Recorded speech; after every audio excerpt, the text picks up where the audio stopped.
예수 앞에 나오면 죄사함 받으며 예수 앞에 나오면 죄사함 받으며 주의 품에 안기어 편히 쉬리라.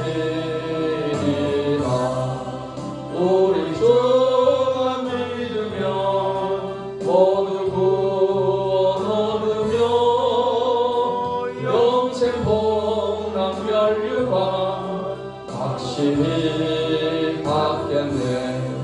예수 앞에 나와서 은총을 받으며 마음의 기쁨 넘치어 감사하리라.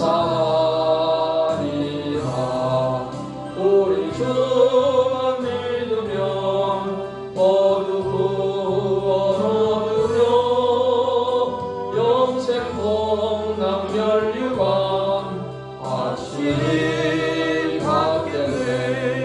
예수 앞에 설 때에 흰 옷을 입으며 밝고 빛난 내 집에 길이 살리라. 우리 주만 믿으면 모두 구원 얻으며 영생 복락 멸류관 확실히 받겠네.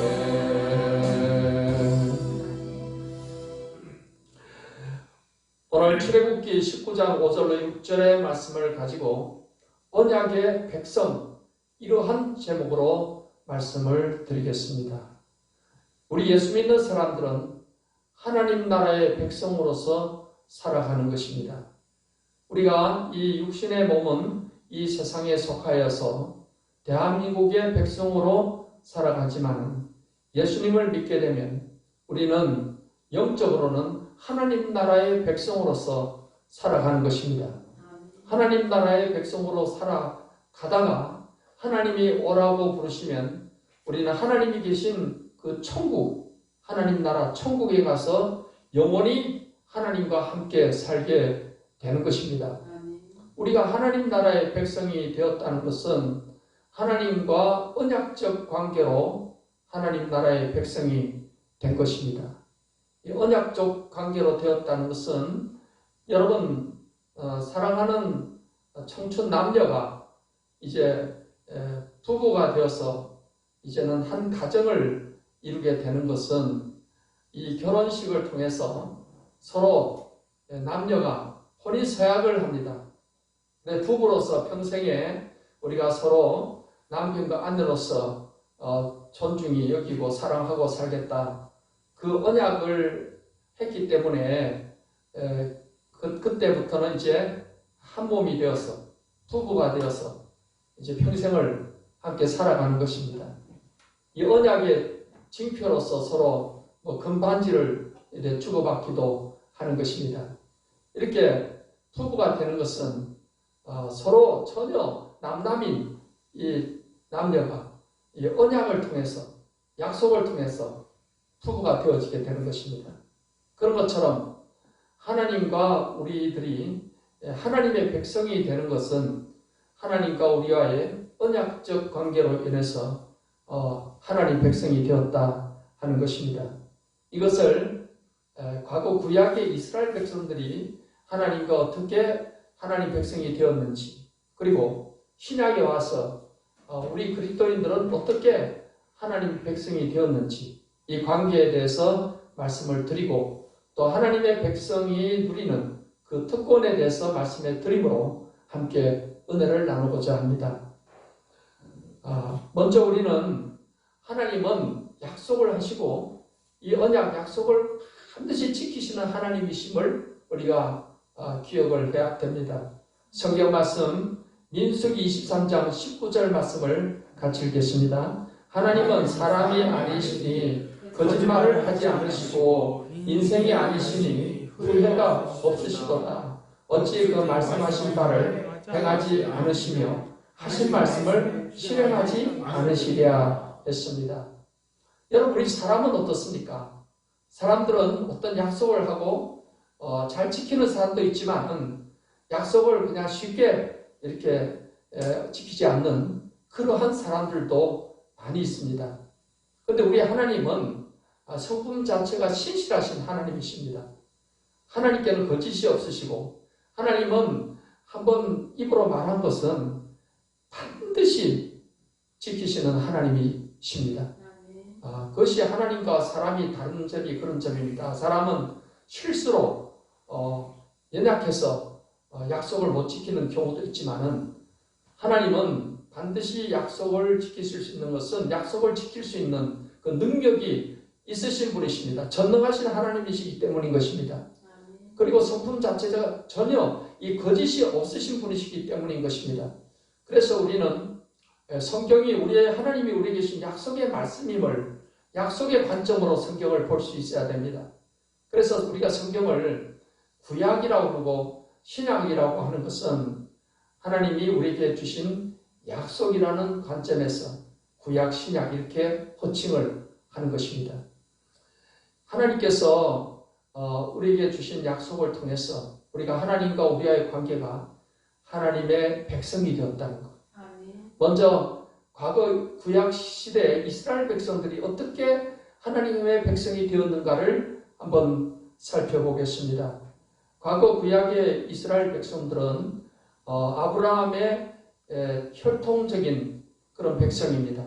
아브라함이 이삭을 낳고 이삭이 야곱을 낳고 야곱이 12아들을 낳아서 이 12아들을 통해서 태어난 12지파를 통해서 이스라엘 백성이 이루어지게 된 겁니다. 이 이스라엘 백성들은 애굽이라는 나라에서 430년간 있으면서 굉장히 많은 인구로 늘어나게 되었습니다. 그래서 하나님께서는 이제 이스라엘 백성들을 아브라함 때부터 주겠다고 약속한 땅, 젖과 꿀이 흐르는 가나안 땅으로 그들을 데려가기 위해서 모세를 지도자로 세웠습니다. 그래서 모세를 통해서 많은 기적을 행하셔서 바로왕을 굴복을 시키시고 애굽에서 이끌어내시게 된 겁니다. 하나님은 유월절 예식을 통해서 그들의 죄를 용서하시고 또 하나님 자녀로 이제 삼으시고 그들을 하나님 백성으로 이제 만드시기 위해서 애굽에서부터 그들을 이끌어내셨던 것입니다. 애굽에서 이끌어내셔가지고서 이제 홍해 바다를 육지같이 건너고 광야에 와서 어디로 데려가는가 하면 시내산이라는 곳에 데려갔습니다. 시내산에 데려가서 하나님께서 이스라엘 백성들에게 율법이라는 법을 주시면서 모세에게 이렇게 말을 했습니다. 출애굽기 19장 5절 6절에 세계가 다 내게 속하였나니 너희가 내 말을 잘 듣고 내 언약을 지키면 너희는 모든 민족 중에서 내 소유가 되겠고 너희가 내게 대하여 제사장 나라가 되며 거룩한 백성이 되리라. 너는 이 말을 이스라엘 자손에게 전할지니라 했습니다. 그래서 모세가 그 말을 백성들에게 전했습니다. 하나님이 이렇게 말씀하셨다. 우리에게 율법을 주셨고 율법을 잘 지키면은 하나님께서 우리를 하나님 백성으로 삼으시고 제사장 나라가 되게 해준다고 약속을 했다. 어떻게 하겠냐 했더니 백성들이 좋습니다. 하나님 율법을 잘 지켜서 그렇게 따라가겠습니다. 그렇게 했습니다. 그래서 하나님께서는 이제 이스라엘 백성과 하나님과의 언약식을 거행을 합니다. 이 언약식을 거행하는 내용이 출애굽기 24장에 나옵니다. 출애굽기 24장 6절로 8절에 모세가 피를 가지고 반은 여러 양손에 담고 반은 제단에 뿌리고 언약서를 가져다가 백성에게 낭독하여 듣게 하니 그들이 이르되 여호와의 모든 말씀을 우리가 준행하리이다. 모세가 그 피를 가지고 백성에게 뿌리며 이르되 이는 여호와께서 이 모든 말씀에 대하여 너희와 세우신 언약의 피니라 했습니다. 여러분, 오늘 우리가 이 성찬식을 할 때 이 포도주를 의미하는 이 잔을 대하는 것은 예수님의 피를 의미하고 있는 것이고 예수님께서 새 언약을 세우실 때도 이 예수님의 피로 세우셨다는 것을 기억해야 됩니다. 그래서 과거 이스라엘 백성과 이 옛 언약을 통해서 이스라엘 백성을 삼으실 때도 하나님께서는 피로 세우셨는데 그것은 짐승의 피로 이 언약을 세우십니다. 우리가 결혼식을 할 때 남녀가 언약의 징표로서 금반지를 주고받고 하듯이 하나님과의 언약의 징표로서 짐승의 피를 가지고서 언약식을 하는 것입니다. 이 피를 모세가 백성들에게 뿌리면서 그러면서 이제 언약의 백성이 되었다는 것을 말씀을 하고 있는 것입니다. 이스라엘 백성과 이제 하나님과의 관계는 하나님의 백성이 된 겁니다. 그 당시에 여러분 구약에도 민족들이 많았습니다. 그런데 하나님께서 그 많은 민족 가운데 특별히 아브라함의 후손 야곱의 자손들을 이스라엘 민족만을 하나님 백성으로 삼으신 것은 바로 하나님과 이 언약의 관계가 이루어졌기 때문인 것입니다. 그래서 이스라엘 백성들은 광야를 생활을 마치고 가나안 땅에 들어와서 이제는 하나님의 백성으로서 그들은 살아가게 된 것입니다. 하나님 백성으로서 그들이 하나님의 율법을 잘 지킬 때는 하나님께서 율법에 약속된 대로 복을 주셨지만은 하나님 율법을 어기고 우상을 숭배하고 또 다른 신을 섬기고 할 때는 하나님께서 재앙을 통해서 그들을 징계하셨습니다. 여러분께서 구약의 역사서를 읽어보면은 하나님을 잘 섬기고 율법을 잘 지키고 할 때는 하나님이 복을 주시고 나라를 강대한 나라가 되게 했지만은 그들이 하나님을 잊어버리고 다른 신을 섬기고 우상 숭배하고 했을 때는 하나님께서 다른 나라를 쳐들어오게 해서 그들을 징계하시고 고난을 당하게 했습니다. 하나님께서는 그들이 우상 숭배할 때 선지자들을 계속 보내셔서 회개하고 돌아오라, 하나님께로 돌아오라, 다시 율법을 잘 지키며 하나님을 잘 섬겨라 이렇게 외쳤지만은 이스라엘 백성들이 마음을 닫고 귀를 닫고 하나님 말씀을 듣지 않고 계속해서 우상 숭배를 하게 됨으로 말미암아서 결국 북왕국 이스라엘은 아수르에 의해서 완전히 멸망을 당해버리고 남왕국 유다 역시 그 이후에 하나님께서 징계하셔서 저 바벨론의 포로로 다 끌려가게 하셨던 것입니다. 이제 이러한 역사적인 이 사건을 우리가 성경을 통해서 잘 알 수가 있는데 그 결과로 어떠한 결과가 되었는가? 하나님께서는 예레미야 선지자를 통해서 이제는 하나님과 이스라엘 간의 이 언약 관계가 파해졌다라는 것을 말씀을 하십니다. 그러면서 하나님께서는 때가 되면 새 언약을 맺으리라, 새 언약을 주실 것을 하나님께서 약속을 하십니다. 예레미야 31장 31절로 32절을 보면은 여호와의 말씀이니라 보라 날이 이르리니 내가 이스라엘 집과 유다 집에 새 언약을 맺으리라. 이 언약은 내가 그들의 조상들의 손을 잡고 애굽 땅에서 인도하여 내던 날에 맺은 것과 같이 아니할 것은 내가 그들의 남편이 되었어도 그들이 내 언약을 깨뜨렸음이라. 여호와의 말씀이니라. 하나님께서 이제 때가 되면 새 언약을 맺게 된다는 것인데 이 새 언약은 과거 시내산에서 이스라엘 백성과 맺었던 언약과는 다른 것이다라는 것입니다. 그 시내산에서 이스라엘 백성과 맺었던 언약은 이제 파해졌다, 깨뜨려졌다고 말씀을 하십니다. 그 시내산의 언약을 통해서 하나님은 마치 이스라엘 백성의 남편과 같은 그런 입장이 되었던 것입니다. 그런 관계가 되었는데 마치 부부가 서로 이제 이혼을 통해서 서로의 부부 언약이 이렇게 깨진 것처럼 하나님께서도 그렇게 되었다라고 말씀을 하십니다.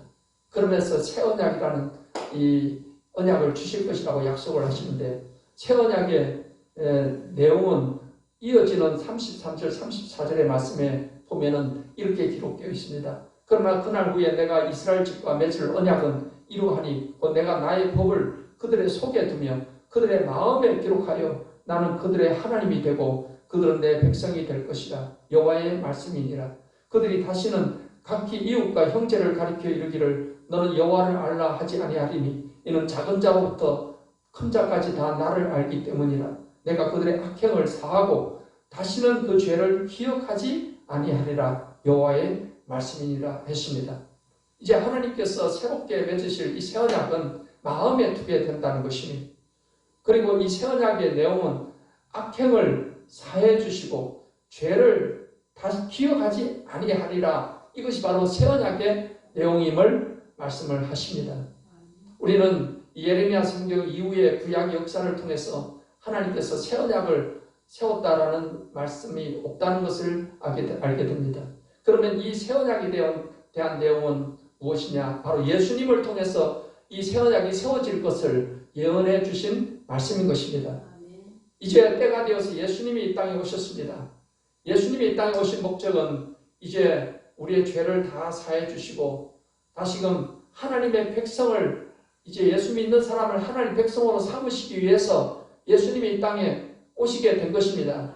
그래서 과거 구약의 이스라엘 백성들도 하나님과의 언약의 관계를 통해서 언약을 맺음을 통해서 이스라엘 백성이 하나님의 백성이 되었듯이 신약에 와서도 하나님의 백성은 하나님과 언약의 관계를 통해서 하나님의 백성이 되어지게 되는 것입니다. 예수님은 이제 십자가에 죽으시기 전날에 이 성찬식을 하시면서 새 언약을 우리에게 말씀해 주신 것입니다. 새 언약의 내용을 보겠습니다. 누가복음 22장 20절을 같이 읽겠습니다. 저녁 먹은 후에 잔도 이와 같이 하여 이르시되 이 잔은 내 피로 세우는 새 언약이니 그 너희를 위하여 붓는 것이라 했습니다. 예수님께서 이제 다음 날이면 십자가에 달려 죽으시는데 최후의 만찬을 하시고 제자들에게 떡과 포도주를 주시면서 이 잔은 내 피로 세우는 새 언약이다라고 말씀을 하십니다.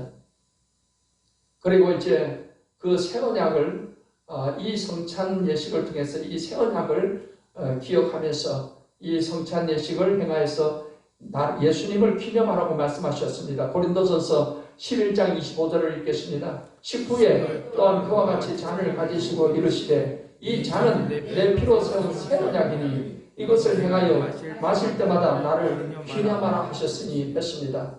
오늘날 우리가 이 성찬 예식을 통해서 떡과 포도주를 의미하는 이 잔을 대하는 것은 바로 예수님이 이 새 언약으로 우리 죄를 사해 주셨다라는 것, 이 사실을 우리가 기억하고 이 예수님의 피로 죄를 사해 주신 것을 기억하고 이것을 기념하여서 구원받은 것을 감사하고 또 이 복음을 전하며 살기로 다짐하는 그러한 기회로 삼기 위해서 이 성찬 예식을 하게 되는 것입니다. 여러분, 구약의 이스라엘 백성들이 하나님의 백성이 될 때 그 언약식을, 시내산 언약식을 할 때 짐승의 피를 가지고서 짐승의 피를 뿌리면서 언약을 했습니다. 그런데 예수님께서 새 언약을 하실 때는 이제 짐승의 피가 아니고 자기의 피로, 자기 피를 의미하는 그 포도주로 언약식을 하게 했던 것입니다. 예수님이 자신의 생명을 주시면서 우리에게 이 새 언약을 말씀을 하신 것입니다. 이 새 언약의 내용은 언약, 약속, 그 내용은 어떤 내용이냐?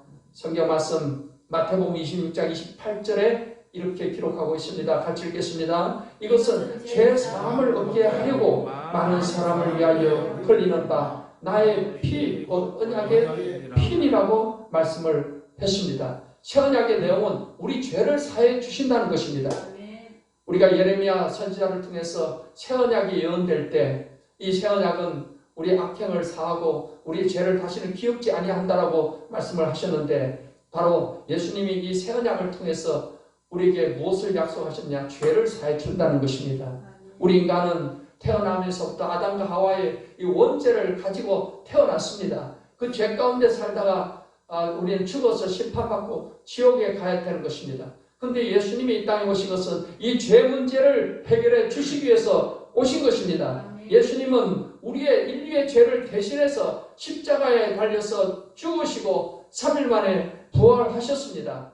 예수님은 십자가에서 그 피 흘려 죽으심을 통해서 우리의 죄를 다 사해 주시는 것을 믿습니다. 전에 지은 죄를 다 간과하셨고 또 그리스도 예수 안에 있는 자에게 다시는 정죄함이 없게 된 것은 예수님이 십자가의 피로 우리 죄를 사해 주셨기 때문인 것입니다. 여러분, 우리의 죄가 예수님을 믿음으로 죄가 사함을 받게 되었다는 것은 이 죄 사함은 영생의 약속과도 연결되는 것입니다. 우리 인간이 죽게 된 것은요, 바로 아담의 죄로 인해서 죽음이 온 겁니다. 하나님께서는 에덴에 선악과 나무를 주시고 그걸 따먹으면 죽으리라고 했습니다. 아담과 하와가 사단의 꼬임에 빠져서 뱀의 꼬임에 빠져서 선악과를 따먹었기 때문에 우리 인류는 죽음이 오게 된 것입니다. 이 세상에 여러분 죽지 않은 사람이 어디 있습니까? 태어나서 앞서거니 뒤서거니 하지만은 좀 오래 살았다 하더라도 결국은 다 죽음을 통해서 세상을 떠나게 되는 것입니다. 이 죽음이 바로 하나님께 죄를 지었기 때문에 이 죄 때문에 죽음이 왔다는 사실을 우리는 기억해야 됩니다. 그런데 여러분, 예수님은 이 죄를 십자가에서 우리 죄를 대신해서 죽으심으로 우리를 죄에서 건져주시게 된 것입니다. 우리의 죄가 용서받는 것은 예수님이 새 언약으로 약속을 하시기 때문입니다. 예수님의 피로 죄를 사한다고 약속을 했기 때문에 예수 믿는다는 것은 그 약속을 또한 믿는 것입니다. 그렇기 때문에 하나님은 절대로 시건하지 않으신다고 하셨습니다. 그렇기 때문에 예수님 피로 우리 죄를 사해 준다는 약속은 반드시 하나님께서 그대로 이루어 주심을 믿으시기를 바랍니다. 그렇기 때문에 예수님을 믿는 사람은 나는 이제 죄사함을 받았다. 이 죄사함을 받았다는 것은 이제 죄로 인해 다가온 죽음은 이제 멸망, 사망은 떠나가고 이제는 영생을 얻게 되었다는 것을 의미하는 것입니다. 그래서 예수님께서는 예수님을 믿는 자에게 영생을 주신다고 약속을 하셨습니다. 요한복음 3장 16절을 읽겠습니다. 하나님이 세상을 이처럼 사랑하사 독생자를 주셨으니 이는 그를 믿는 자마다 멸망하지 않고 영생을 얻게 하려 하심이라 했습니다. 다른 조건이 없습니다. 예수를 믿는 사람은 멸망하지 않고 영생을 얻게 되는 것입니다. 이단들은 이 구원을 얻는 데 있어서 다른 조건을 자꾸 이야기를 합니다. 유월절을 지켜야 영생을 얻는다. 안식일을 지켜야 구원받는다. 또는 천도를 많이 해야만 구원받는다. 이런 식으로 어떤 조건, 인간의 행위를 요구하지만은 여러분, 구원은 하나님의 은혜로 주시는 것입니다. 그 은혜는 하나님의 약속에 근거한 것입니다. 그렇기 때문에 예수 믿는 우리는 죄 사함을 받았고 나는 이미 영생을 얻은 자가 되었다라는 이 확신 가운데 우리가 살아가게 되는 것입니다. 성경에 가장 큰 약속이 요한일서 2장 25절에 이렇게 기록되어 있습니다. 같이 읽습니다. 그가 우리에게 약속하신 것은 이것이니 곧 영원한 생명이니라. 그러므로 사랑하는 성도 여러분, 예수님을 믿는 사람은 죄 사함을 받았고 이미 영생을 얻은 자가 되었음을 믿으시는 분은 아멘 하시기를 바랍니다. 이제 예수님을 믿는 사람은 영생을 얻었을 뿐만 아니라 하나님의 자녀가 되는 권세를 갖게 된 겁니다. 요한복음 1장 12절을 읽습니다. 영접하는 자 곧 그 이름을 믿는 자들에게는 하나님의 자녀가 되는 권세를 주셨으니 했습니다. 이제 하나님과 우리와의 관계는 하나님 우리 아버지시고 우리는 하나님의 자녀인 것입니다. 또한 우리는 어떠한 신분을 갖게 된 것입니까? 왕같은 제사장의 신분을 갖게 된 것입니다. 베드로전서 2장 9절입니다. 그러나 너희는 택하신 족속이요 왕같은 제사장들이요 거룩한 나라요 그의 소유가 된 백성이니 이는 너희를 어두운 데서 불러내어 그의 기이한 빛에 들어가게 하시니 아름다운 덕을 선포하게 하려 하심이라 했습니다. 또한 우리는 그리스도인들 하나님의 백성이 된 것입니다. 베드로전서 2장 10절입니다. 너희가 전에는 백성이 아니더니 이제는 하나님의 백성이요 전에는 긍휼을 얻지 못하였더니 이제는 긍휼을 얻은 자니라 했습니다. 여러분, 구약의 이스라엘 백성들이 하나님의 백성이 되었던 것은 애굽에서 나와서 시내산의 언약을 통해서 하나님의 백성이 된 겁니다. 우리가 하나님 백성이 된 것은 예수님의 십자가의 피로 세우신 이 새 언약을 따라서 우리 죄가 사함받고 하나님 백성이 된 것입니다. 그렇기 때문에 우리가 하나님 백성이라는 것은 이 하나님과 우리가 이 언약적 관계를 통해서 하나님 백성이 되게 되었다는 이 사실을 믿으시기를 바랍니다. 그래서 우리가 하나님의 언약적 관계를 통해서 하나님 백성이 되었을 뿐만 아니라 이제 하나님 백성들에게는 하나님이 주신 많은 그런 축복의 약속들이 있습니다. 구약에 하나님께서 이스라엘 백성들에게도 율법 가운데 축복에 관한 약속을 많이 주셨습니다. 신명기 28장 1절도 보면은 너희가 이 말씀대로 지켜 행하면은 들어가도 복을 받고 나가도 복을 받고 떡반 그릇에 복을 받고 모든 민족에 뛰어나게 되고 머리가 될 것이며 때를 따라 하나님께서 비를 내리시고 이러한 복을 약속을 하신 것입니다. 그런 것처럼 새 언약의 약속을 따라 하나님 백성이 된 저와 여러분에게도 성경에는 많은 축복의 약속들이 있습니다. 그렇기 때문에 우리가 이제는 하나님 백성으로서 이 땅에 사는 동안에 복을 받고 살아가기 위해서는 약속의 말씀을 내 것으로 믿고 이 말씀을 따라 순종하며 지키며 살아가야 될 것입니다. 우리가 구원의 약속, 새언약의 약속은 그건 하나님의 일방적인 약속입니다. 믿으면 구원받는 것입니다. 그러나 우리에게 복을 주시는 약속은 조건적인 약속이에요. 이것은 이제 하나님 백성으로서 우리가 순종할 때, 믿고 순종하면 하나님께서 그렇게 복을 주신다는 것입니다.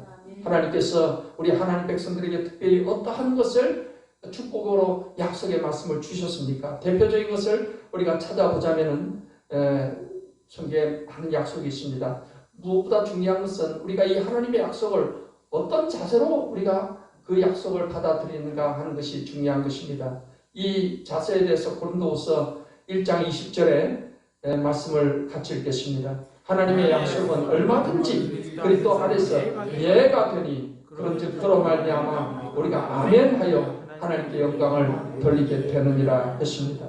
여러분, 교회에 오면 우리가 아멘이라는 말을 많이 하잖아요. 설교를 들을 때 은혜가 되면 아멘이라고 하기도 하고, 대표 기도자가 기도하고 났을 때 같이 아멘 하기도 하고, 이 아멘 또 찬송가 부르고 우리가 아멘 하기도 합니다. 이 아멘이라는 의미는 그 말씀대로 그대로 될 줄 믿습니다라는 뜻입니다. 그 믿음에 내가 같이 연합한다는 의미가 되는 것입니다. 그런데 여러분, 우리가 뭐 찬송 부르고 기도하고 또 설교 들을 때만 아멘 하는 것이 아니라 하나님의 약속의 말씀에 대해서도 우리가 아멘 하는 자세로 이 말씀을 받아들여야 될 줄 믿습니다. 하나님의 약속을 우리가 아멘하고 내 것을 받아들이면, 그리고 그 말씀대로 우리가 약속대로 살아가면 하나님께서 그 약속대로 우리에게 이루어 주시는 것입니다. 그게 축복의 삶이 이루어지게 되는 것입니다. 하나님께서 우리 하나님 백성들에게 주신 특별한 약속을, 대표적인 것을 살펴보면 하나님은 기도 응답의 약속을 주셨습니다. 요한복음 16장 24절 같이 읽습니다. 지금까지는 너희가 내 이름으로 아무것도 구하지 아니하였으나 구하라 그리하면 받으리니 너희 기쁨이 충만하리라 했습니다.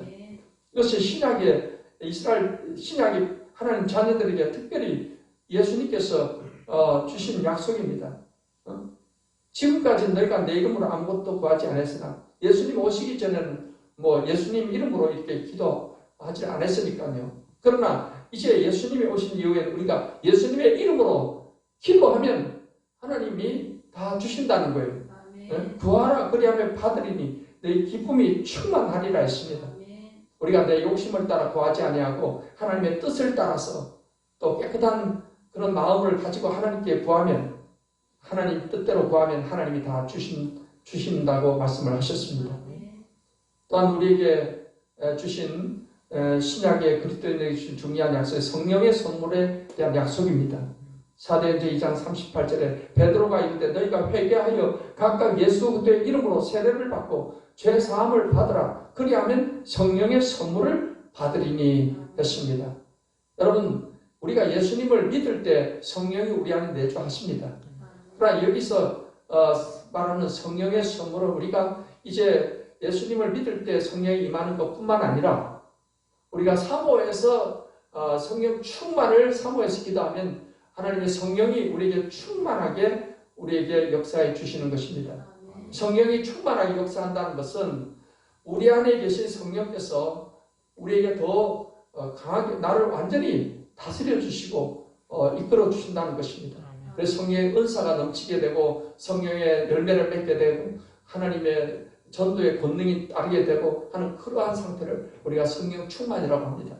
이 성령 충만은 우리가 사모하고 구할 때 오순절 다락방에 성령이 충만히 임하신 것처럼 우리에게도 성령이 충만하게 임하셔서 우리가 신앙생활을 잘하게 하나님이 도와주시는 겁니다. 기도할 때 기도의 능력이 임하게 되고 하나님 말씀을 읽으면 너무나 말씀이 꿀처럼 송이꿀처럼 단말씀으로 깨달아지게 되고 감동이 되게 되고 또 복음을 전할 때도 막 능력이 따르게 되고 이것이 성령 충만함을 통해서 이러한 역사가 임하게 되는 것입니다. 옛날 구약 시대도 성령의 역사가 있었지만은 그때는 제한적이었습니다. 왕이나 선지자나 제사장이나 이런 사람들에게 기름을 부을 때 성령이 임해서 그 사명을 감당하게 했던 것입니다. 그러나 신약에 약속된 성령의 충만은 제한적이 아닙니다. 남종이나 여종이나 모든 민족의 누구에게나 예수 믿는 사람에게는 이 성령이 충만하게 임하실 것임을 약속을 하고 있습니다. 우리는 약속을 따라서 이제 간절히 기도하면 하나님의 성령으로 충만해서 권능 있는 신앙생활을 하게 되는 것입니다. 또한 하나님 백성들에게는 치료의 약속을 주셨습니다. 야고보서 5장 14, 15절 말씀에 너희 중에 병든 자가 있느냐 그는 교회 장로들을 청할 것이요 그는 주의 이름으로 기름을 바르며 그를 위하여 기도할지니라. 믿음의 기도는 병든 자를 구원하리니 주께서 그를 일으키시리라. 혹시 죄를 범하였을지라도 사하심을 받으리라고 했습니다. 여러분 오늘날 의술이 발달해서 많은 병들이 의술의 힘으로 약의 힘으로 이렇게 고침을 받고 하지만은 그러나 그러한 시대에도 불치의 병으로 고통당하는 사람들이 너무나 많이 있습니다. 여러분 하나님은 불가능이 없으신 분입니다. 하나님 못 고치는 병이 없습니다.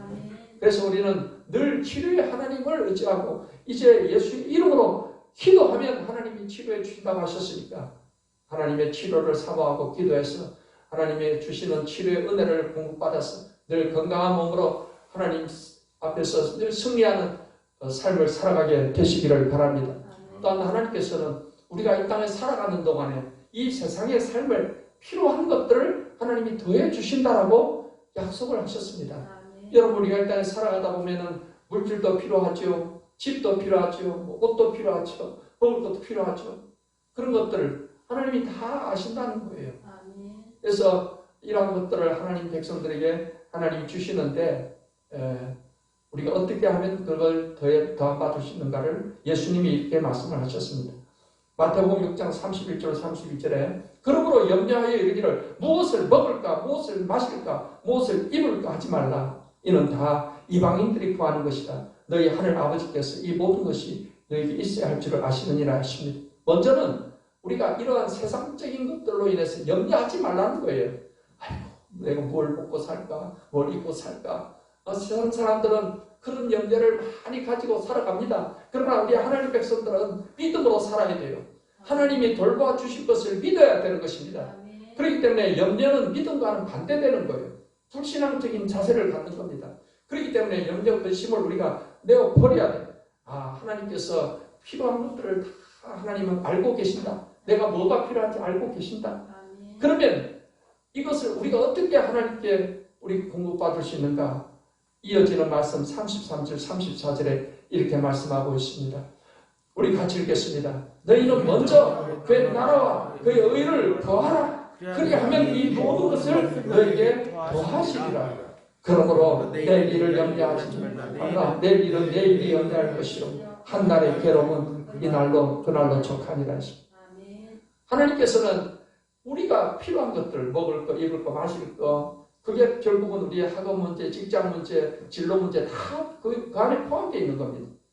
열심히 공부하는 것은 좋은 직장에 들어가기 위함이고 좋은 직장에 들어가려고 하는 것은 돈 많이 벌어서 집도 사고 결혼도 하고 그런 목적이지 않습니까? 그런데 이런 것들을 하나님이 다 필요한 줄 안다는 거예요. 우리가 그런 것을 어떻게 하나님께 복을 받느냐? 먼저 그 나라와 그 의를 구하라는 것입니다. 중요한 것은 우선순위에 있는 겁니다.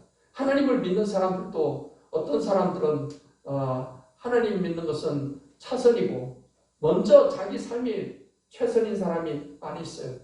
그래서 자기의 삶의 모든 것을 먼저 다 하고 그 다음에 시간 나면 하나님께 예배하러 가고 시간 나면 하나님 일하고 하나님 섬기는 신앙은 액세서리가 되고 자기의 삶이 먼저 우선이 되고 그러면 안 된다는 거예요. 중요한 것은 하나님 우리가 예배하고 섬기는 것이 그게 우선이 돼야 된다는 것입니다. 그게 삶의 우선순위를 잘 잡는 것이 중요한 겁니다. 많은 그리스도인들이 우선순위가 안 돼가지고서 신앙생활 하면서도 삶이 어렵고 힘들게 살아가는 사람들이 얼마나 많은지 몰라요.